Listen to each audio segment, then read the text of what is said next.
Hi guys, today we're going to be taking a look at Chapter 4. We pick up right where we left off with Chapter 3, which is the English colonies. Now, by the time we finished our look at Chapter 3, we saw that 13 colonies had been created, and they were all unique, right? They're founded by different people. They're founded for different purposes. Some are founded in Maryland for Catholics, Pennsylvania for Quakers, New England area for Puritans, and again, all of these people are slightly different. All of them are there for different reasons. They're all making money in different fashions, whether it be agriculture, whether it be industry, capitalism, all of these different aspects make the 13 colonies extremely unique.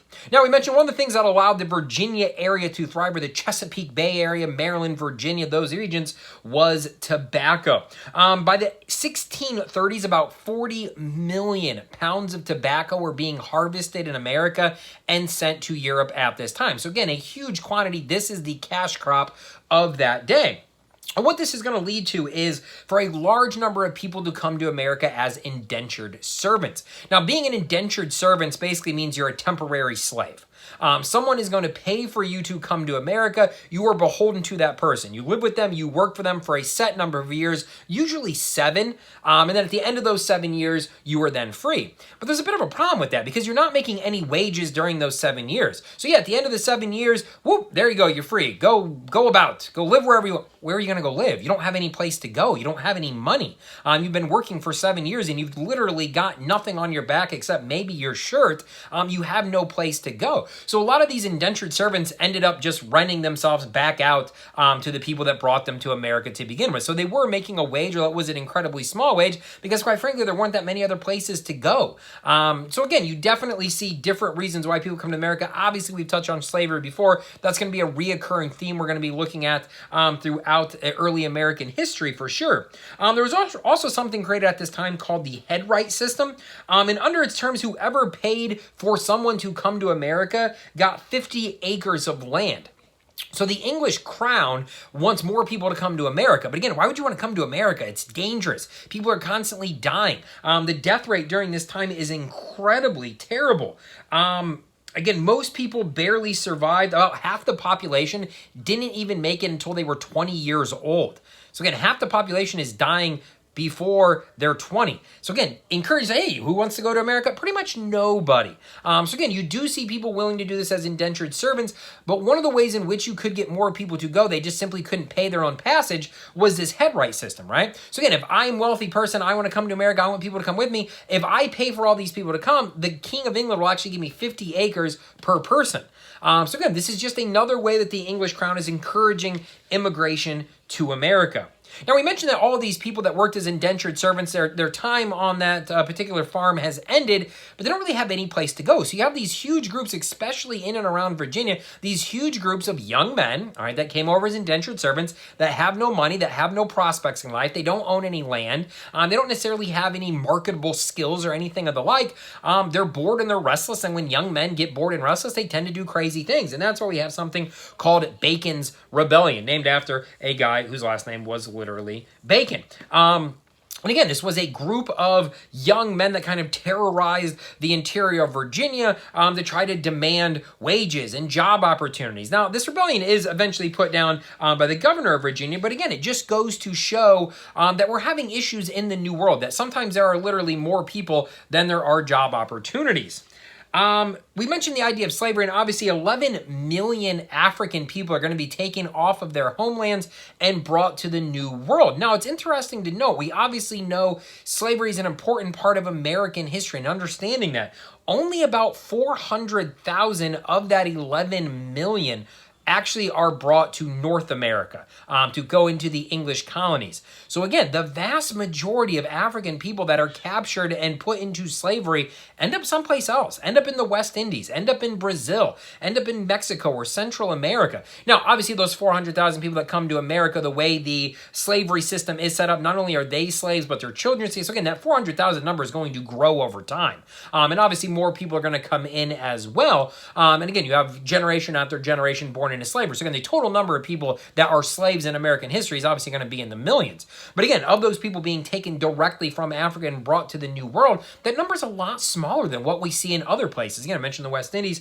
mentioned Brazil. So again, kind of an interesting aspect on that slave trade here in America and how important that was for kind of early economic opportunities for us. Looking at kind of the colonies at this time, Southern society versus Northern society, we mentioned some of those differences in previous chapters, but again, you see that Southern society is a lot more large farms, plantations, more likely to see slavery, more likely to see large-scale farming. Obviously, we're still talking tobacco at this point in time that will eventually go into cotton. Whereas when you get up into the New England regions, we see more of kind of a capitalistic society going on. A little bit more as far as trade, a little bit more as business goes. Again, the soil, the terrain up there isn't apt for farming. They're not able to kind of make money in that. Things they are able to make money on, things like shipbuilding. They have tons of timber. They have shipbuilders. That goes into fishing. The cod off the coast of New England. Again, millions of fish are going to be caught, salted, sold in America, sold in the old world. So again, you see a little bit more of that capitalistic spirit maybe in those New England areas.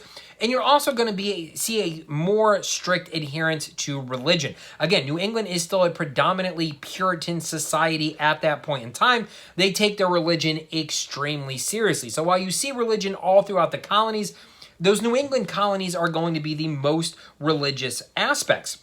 One of the things you see that makes New England life a little bit different than, kind of that plantation or maybe that Virginia life is life expectancy. There are tons of diseases you get in warm, hot, humid climates from mosquitoes. They obviously don't know it's from mosquitoes at the time. Things like dysentery, malaria, yellow fever, all of these things that are going to exist. Again, we mentioned that half the people in that region don't even make it to the age of 20. On the flip side, in New England, it's a cooler climate. You don't have as many of those diseases. Their average age is 70 years old. It's pretty much what it is today. So again, you have these much larger families because people actually live long enough to have children and grandchildren. Again, there's pretty much nothing like grandparents in those middle colonies. People don't live long enough to see their kids have kids.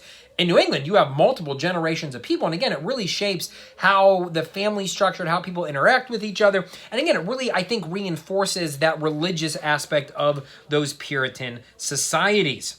New England also does things a little bit different because they have these small communities. Again, the farming regions of America are incredibly spread out. Again, if you have a plantation, you might own hundreds of acres of land. You might not have a neighbor anywhere near you.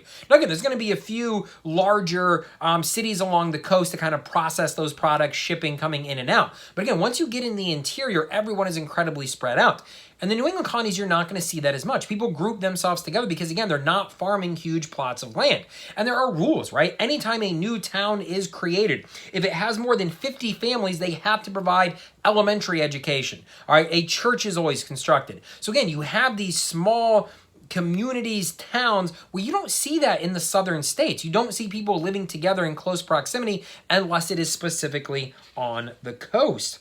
We mentioned religious is a huge aspect of the Puritan society, and sometimes that religion can be used in a negative way. And obviously the example the book talks about is the idea of the Salem witch trials, in which 20 women and 2 dogs, and I'm not really sure what the dogs did, but 20 women are accused of being witches and executed for kind of being taken over by evil spirits, right? Now, eventually, the governments of New England apologized. They're like, yeah, that was probably a bit much. We really didn't mean to kill 20 innocent women and 2 dogs. But again, those apologies are a little late for the people that died. One of the things we find, while this was kind of during a religious fever and everyone was so, it had a lot to do with capitalism at that time. The women who were in the families that were being accused of being witches tend to be a little bit more commercial. Their families had open businesses. They were prospering financially. The people that did the accusing were more those old school Protestant families that had been there for generations. They didn't necessarily have the same economic opportunities as these new families coming in and kind of making a name for themselves, if you will. So certainly some religious aspects. There are certainly some jealousy aspects as well as far as the Salem witch trials.